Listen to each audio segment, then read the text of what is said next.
তীব্র তাপদাহে পুড়ছে দেশ। প্রচণ্ড গরমে জনজীবন অতিষ্ঠ।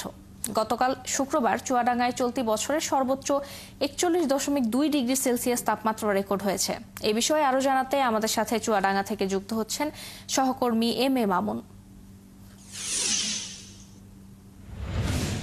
মামুন, আজ সেখানে কত তাপমাত্রা দেখছেন এবং বৃষ্টির সম্ভাবনা নিয়ে আবহাওয়া অফিস কি বলছে আমাদের জানাবেন।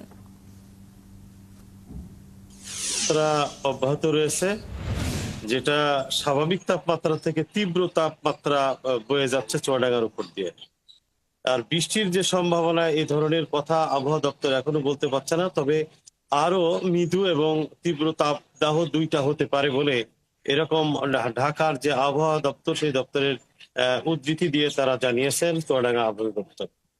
আসলে চুয়াডাঙ্গাতে যে তাপমাত্রা অব্যাহত রয়েছে কারণে যে জনজীবনে যে একদিকে যেমন অতিষ্ঠ হয়ে উঠেছে, অন্যদিকে কিন্তু ফসলের মাঠে কিছু ক্ষতি আছে। যে ফসলগুলো উঠে গেছে যেগুলো, সেগুলো নিয়ে সমস্যা নেই, কিন্তু মাঠে এখন অনেক ফসল আছে যে ফসলগুলো সবজি আছে, আবার গ্রীষ্মকালীন কিছু সবজি আছে। এই মুহূর্তে চুয়াডাঙ্গা জেলাতে মাঠে মাঠে কিন্তু পাটের আবাদ হয় প্রচুর, সেই আবাদ হয়েছে। সেক্ষেত্রে সেচের যে সমস্যা সেটা দেখা দিচ্ছে।